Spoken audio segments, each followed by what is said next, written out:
Welcome to Moments with Marianne. This is your host, Marianne Pastana. We're here today with special guest, Sagar Constantin, who's here to share with us her new book, Be Your Own Rock, the proven way to strengthen your mind and build the power to overcome anything. So do you find that you have difficulty navigating life's challenges without feeling overwhelmed? Well, today's guest is going to share with us how to overcome just that. So Sagar Constantin is a best-selling Scandinavian author, recognized teacher, and international speaker with over 24 years of experience. She's authored 8 books, both fiction and nonfiction, that elegantly blend captivating storytelling with inspirational insights. Saga has a remarkable ability to simplify complex psychological theories and tools, making them accessible and practical for personal and professional growth.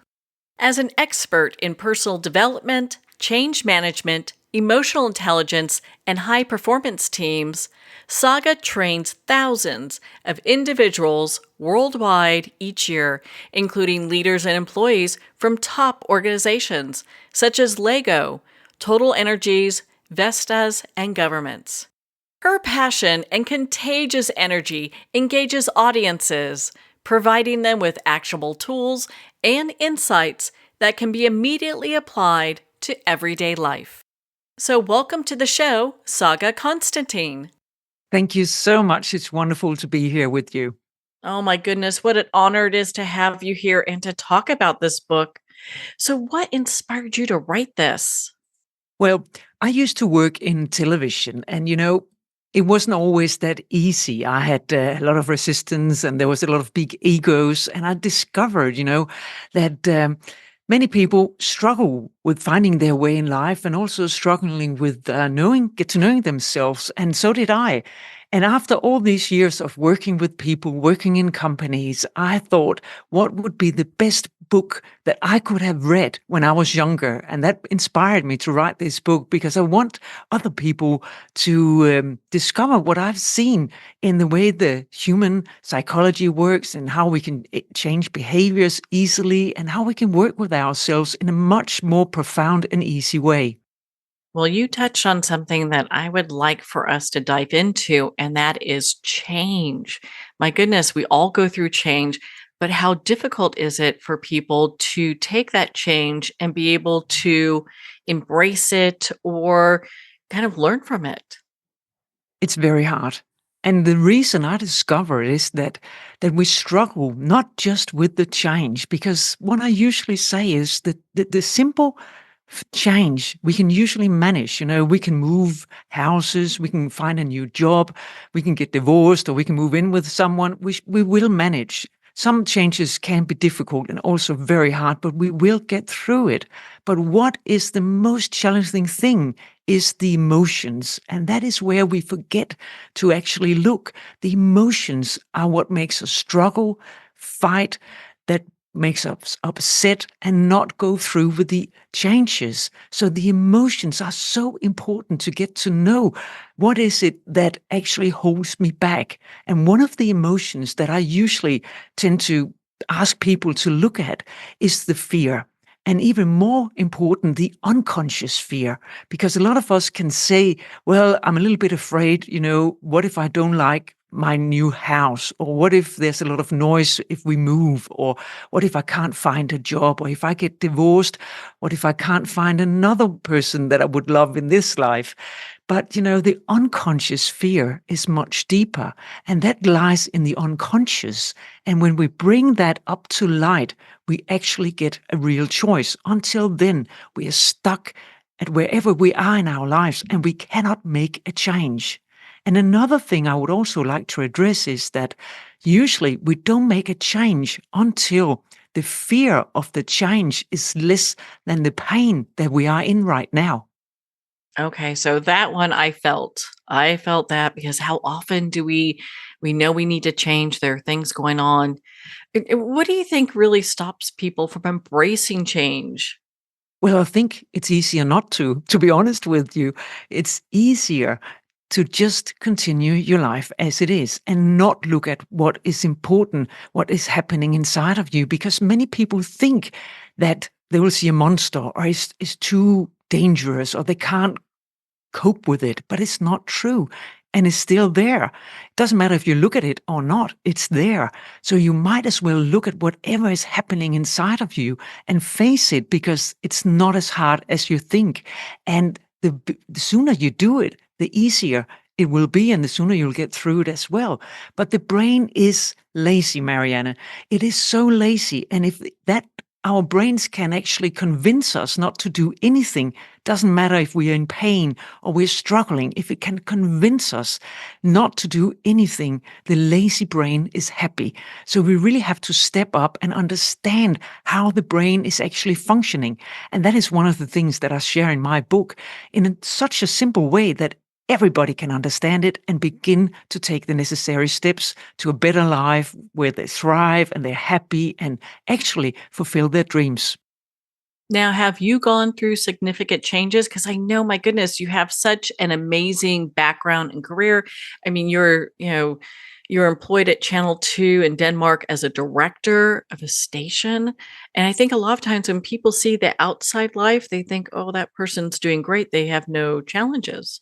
Oh, I have had many challenges. Otherwise, I wouldn't be able to write a book like this. I actually believe that for me, the more challenges I have had, the easier it is for me to help and support other people. Because in that way, I can actually address the issues, I can put them into words, and I can bring a solution on how to deal with it.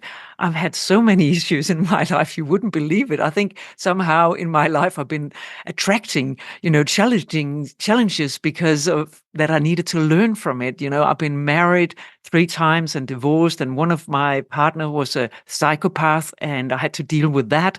And I also moved houses 24 times in Denmark, and then I lived in Australia 3 times, and in London, UK as well. So I actually been challenged quite a lot in my life, both not just with moving, but also on the personal side, changing careers and things like that. Hasn't always been easy, but I'm grateful for all the things that challenged me in life, because I learned from all of it, and now I can pass on some of that very, very important lessons and also tools. So, your book talks about us being our own rock. So, can you define what that means and how we can be that in our everyday lives? Well, when you're your own rock, you rely on yourself, and I think that's all we got when we boil it down. Being your own rock means that you trust yourself. You know what your values are. You know what your survival mechanisms are. You have a choice in every single moment to choose what is best for you, but you do it with consciousness. So you're not just walking in the dark hoping for the best. You actually very conscious, very alert, and you are in the present. So being your own rock really means standing up for yourself, setting healthy boundaries, and you are true to yourself. And I believe that we should all be that, but it is a journey to get there. And it's like, peeling an onion. You peel off layers, and in the end, you get to the essence, the pure you, and then you are your own rock. Well, thank you for taking the time to dive into that. Now, earlier you mentioned fear, and I know change brings about a lot of fear for a lot of people. So, how do we confront that fear and move forward? Well, I think a lot of people try not to confront the fear. And I think with any emotion, it's much better to kind of hold it up in front of you and look at it and greet it as an old friend, saying, "Oh, hi, fear. What do you want from me today?" So you look at the fear and you ask yourself, what is it in this situation that I'm afraid of?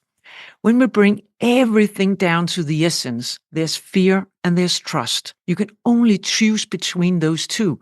So in every situation, you can ask yourself, do I choose fear or do I choose trust? And if you choose fear, that's fine. Just do it consciously, but look at the fear and ask the fear, what is it you want from me? What do you want me to do? How do you want me to feel? And then ask the trust. If I choose trust, then what am I going to do then? So you have these two poles inside of you, and you can choose either one of them. As long as we choose fear, it needs to be conscious. Otherwise, we often regret it. When it's unconscious, fear, we regret our decisions. Then when we choose trust, we usually never regret it because we have trust in our hearts. And of course, I'm always preferring to choose trust, but it's not always possible. So it's not bad to choose fear, and it's not just good to choose trust. You have to choose what is right to you. But looking at the fear is really just addressing the situation. You can actually imagine the fear is like a balloon that just gets bigger and bigger and bigger. And when you look at the fear, it's like putting a needle in the balloon and it just blows up and disappears, because fear can only be there when you don't address it. So really bring it down to something really basic. What is it exactly you are afraid of? The other day I went to have a talk at a company, and we talked about presenting to a big audience. And one of the participants said to me, "I'm afraid of presenting to a big audience." And she said, "Well, actually, I'm just afraid to stand up. Doesn't matter if it's a meeting or whatever." And I said, "Are you sure you're afraid of that? Let's just look into it." And we just boiled it down to see exactly where was her fear. Was it presenting? Was it exactly presenting to a huge crowd, a smaller crowd? Somebody she knew, somebody she didn't know. So boiling it down to be more specific, that's how you deal with fear. My goodness, that can be so empowering, getting to that root cause. And it's interesting because, and you talked about earlier your past experiences, a lot of times we can't take people someplace we've never been. So you have definitely been to places where you can walk people through that so they can discover where their own fear is. Yes, and I think for me that's such a privilege, and I like to do it in a way that is really hands-on and also easy, because if we do make things too hard, people give up. So we always have to make it easy and attractive to make these changes, because if it's not, we just fall back on the old routine. We fall back on the old strategies, on the old habits. So making it easy is very important, and making it attractive. So I'm very happy if people can use some of my advice and use the book as well. It's full of exercises, and also it's full of great tools that, as I said, I would have loved to have had when I was 20, 30, 40 years old. I'm not that age anymore. Well, on that note, we're going to pause here for a quick break. We've been speaking with Saga Constantin in regards to her new book, Be Your Own Rock: The Proven Way to Strengthen Your Mind and Build the Power to Overcome Anything. You've been listening to Moments with Marianne. We'll be right back after these messages from our sponsors. Are you an author, speaker, or expert who is looking for more publicity? Visit radioguestlist.com and sign up for free interview requests from shows looking for guests. Radio Guest List is the #1 free booking resource for radio, podcasts, and TV talk shows who are looking for experts like you right now. Visit radioguestlist.com and sign up today to get the visibility you deserve. There comes a moment when you realize you're somewhere special. When you discover that each beautiful creature that you see has been rescued from a life of absolute horror and brought to this incredibly free place. Here's where their lives were forever changed, and where yours will as well.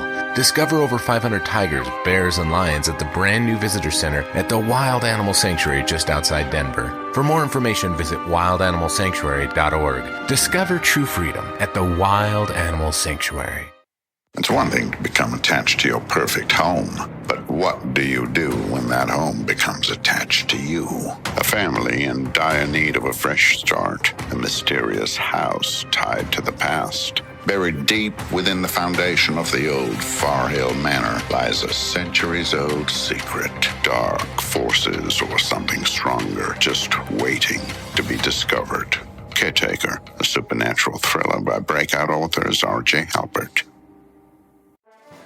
Internationally recognized and award-winning author Judy Goodman works and teaches outside the box of limited thinking. Working with people from every walk of life, her goal is to empower you to be the best you can be, no matter what the challenge is. Born with the gift of seeing beyond our normal vision, she has an extraordinary gift of working with every challenge. teaching beyond conventional wisdom. Her work is described as life-changing. Visit judygoodman.com. That's judygoodman.com.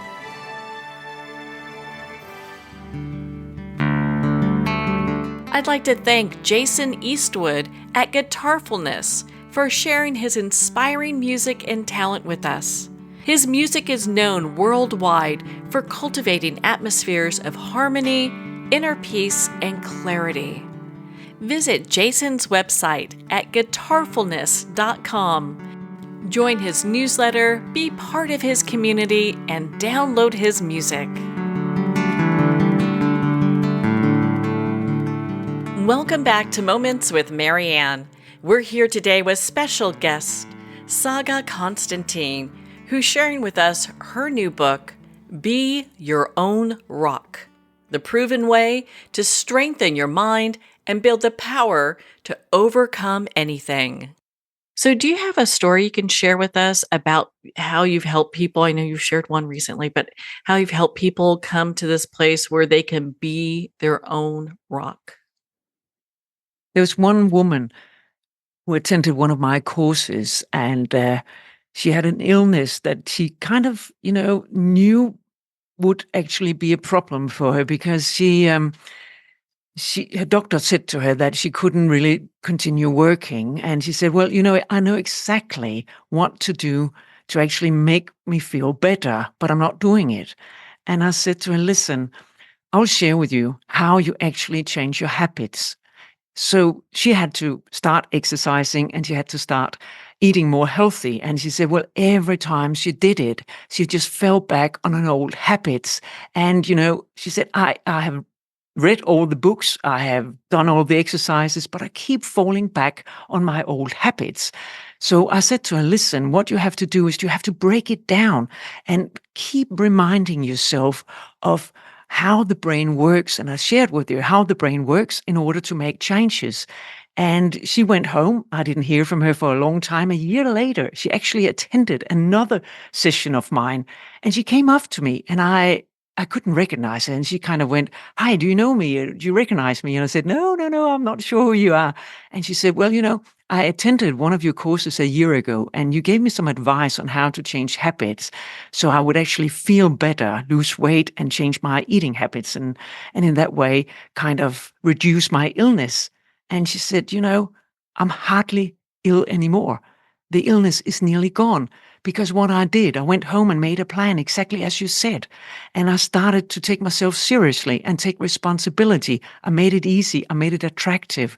And then after that, first I lost all the kilos that I needed to and I began to exercise. And here I am. She said, I'm relying on myself. I'm honest to myself. And I feel so much better. And now I can continue my job. I can be with my grandchildren and I'm enjoying life. I can do everything I want to because the illness is not actually that, it's not that present anymore. So it kind of lowered in her body, which was absolutely amazing. That is so exciting to get to that point and to see that feedback after a year. My goodness. I mean, it really made an impact in her life. It changed her life forever. And every time I see her, I go to that company quite a lot. She comes up to me and she said, I'm just so grateful. I mean, it just changed her life. And it wasn't big things. It's the awareness on what to do. That's what really makes a change. When you see the light and you can see, oh, this is what I have to do, because we keep on doing the same things. And then, for example, if people want to lose weight, well, we go on a diet for like 2 or 3 months, and then we fall back in our old eating habits instead of holding on. But it's very, very hard for the brain to hold on because there can be so much resistance and also fear, as we talked about. So in your book, you talk about stepping out of the comfort zone. And the story you just mentioned, I think, kind of feeds into that a little bit. So why would our listeners do that? And how can they do that in small ways? Well, we usually, when we're in our comfort zone, we just do as we know. And the reason I would suggest that we begin to step out of the comfort zone is because we kind of evolve as human beings. And we kind of take small risks and find out we can actually do more, we can do better, we can actually improve our lives. And when you step out of the comfort zone, you kind of challenge yourself to improve your life and actually go towards your dreams and build the life you're longing for. Because a lot of the times of course, we look at social media and we think, wow, everybody is just happy, but we can do small things ourselves. It doesn't have to be big things. And we don't have to aim for the perfect life, but aim for being happy. And that we can improve every single day. One small thing is to be aware of your first thought when you wake up in the morning. What is your first thought?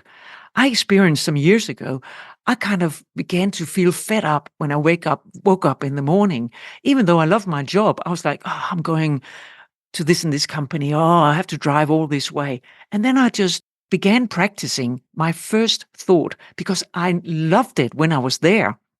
So I said to myself, I'm looking forward to go to this and this company. That was the first thing I said in the morning. So in the evening, you decide, what are you looking forward to in the morning? And that will be the first thing that comes up in your head.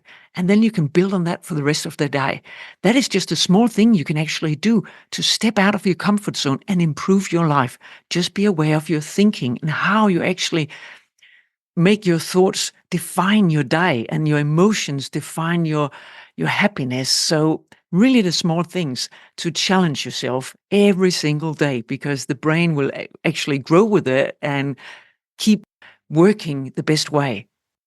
So, how does Be Your Own Rock guide readers and our listeners to reclaim their narrative and take control of their personal power and their transformation? It does it step by step. First, there's an introduction to what does it mean to be your own rock, and understanding all these different mechanisms in the brain and our survival mechanisms, and how the brain is actually it persists of 3 different very important parts that you need to know of. And then there's a lot of tools in the books and exercises. And with the book, actually, there's also a free download workbook for 52 pages. So when you work your way through the book and do the exercises, if you wish, you will actually get the awareness of how to begin being your own rock. So many, many different tools, values, survival mechanisms, the brain, small tools and big tools. There's something for everybody to learn. Doesn't matter what your background is, doesn't matter what your age is. There's so much insight in this book that is hands-on and easy to begin to use and understand. In your book, you touch what I feel is like a very hot topic, and that's emotional intelligence. I'd love for you to dive into that for our listeners and how we can use this to be our own rock. Emotional intelligence is really one of my favorite subjects to touch on. So thank you for asking that. For me, it means becoming aware of your emotions. So you're not identified with your emotions, you observe them instead. And that's a tough one, but we can all learn that. When you're identified with your emotions, you believe that the whole emotion is your truth. So you're actually viewing the world through that emotion. Let's say I'm angry, then the whole world is actually colored by my anger. So my whole body language, what I'm saying, what I'm doing, is actually colored by my anger. But if I become emotional intelligent, I can actually take my anger, put it aside. I can still feel it in my body, but I put it next to me. And now I'm not communicating through the anger. I'm just having the anger sitting next to me, so I can actually tell you, I feel anger now, or I am really angry, but I don't have to push the anger towards you. We can be neutral together, but the anger is still inside me, and I can still look at it. I can still transform the anger, but it's my responsibility. So when you become emotional intelligent, you actually know how to deal with your emotion. You know how to contain and embrace your emotions, and you become friends with all your emotions. Many people are not friends with their emotions. It's like having enemies running around inside of you, running your whole show. And emotions are much faster than our thoughts and our behavior. So usually emotions comes first. On top of that come thoughts, and on top of that comes our behavior. So if you don't know what emotions are inside of you, you don't know what your thinking is actually based on, and your behavior as well. So becoming more emotional intelligence for me is very important. So we know our emotions, we know that inner driver that is there all the time, but we can also embrace all of the emotions that human beings have. We have 7 basic emotions, so it's not that much. And of course, there are more emotions than that. But the 7 basic emotions are really important to be able to embrace, because otherwise they will just take off with you and you can't be sure what they make you do, because emotions are really, really powerful. It seems that it's really easy for people to pivot into anger. So being in a place where we can be more in control of our emotions and really start asking questions, I think what a gift that is. It is a huge gift. You can look at the whole world at the moment, how much anger there is. And if people could just breathe a little bit more into the anger instead of pushing it out to other people, or blaming other people and fighting with this anger, the world would really be a different place if we took responsibility for our anger. And also, what is important with emotions is if you shut down your emotions, you cannot just choose to shut down one emotion, you'd shut them all down. So you also shut down happiness. If you shut down anger, you shut down happiness, you shut down everything. And then, without emotions, we could just as easily be robots. So it's the emotions that makes us human beings. The emotions are actually the driver for personal development. So the emotions are so important for us to feel happy. And also another thing, the emotions make us able to connect with other people and make healthy relationships. And if we aren't in a healthy relationship with friends or family, colleagues, we feel isolated and then we get sad and depressed. So there's so many very important things to say about emotions. What are some of the key points you would like our readers and our listeners to take away from your book, Be Your Own Rock? I would love people to take away that we all have a choice in every single moment. And it's up to us what we choose. But when we choose it with awareness, we also gain the freedom to do what is best for us.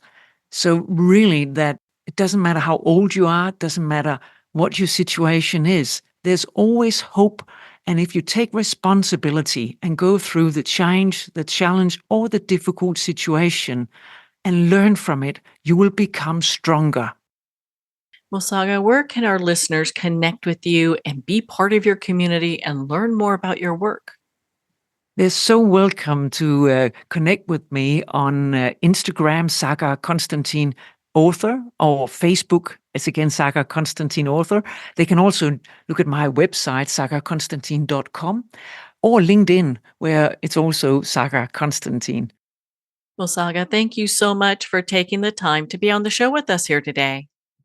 Thank you so much for having me. It's been such a pleasure. Well, thank you, Saga. It has been such an honor to spend this time with you and to talk about your new book, Be Your Own Rock, the proven way to strengthen your mind and build the power to overcome anything. Make sure to visit Saga's website at sagaconstantin.com. That's spelled SAGARCONSTANIN.com. There you can learn about her book and work, Be Your Own Rock, as well as the highly sought-after fiction series, the In Between series. Her novels, The Life, The Ring, and The Hope are available on her website, and there you can find more information on why people don't want to put these books down. Well, we're at the end of our time today. I'd like to thank everyone for tuning in.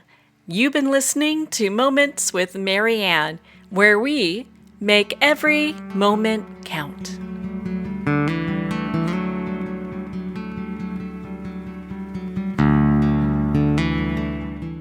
In a single moment, your life can change. Moments with Marianne is a transformative hour that covers an endless array of topics with the best of the best. Her guests are leaders in their fields, ranging from inspirational authors, top industry leaders, and business and spiritual entrepreneurs. Each guest is gifted and a true visionary, a recognized leader in her own work, and while teaching others to develop, refocus, and grow, Marianne will bring the best guest and sometimes a special surprise. Don't miss this. You never know just which moment will change your life forever. Make sure to tune in and visit momentswithmarianne.com for more information.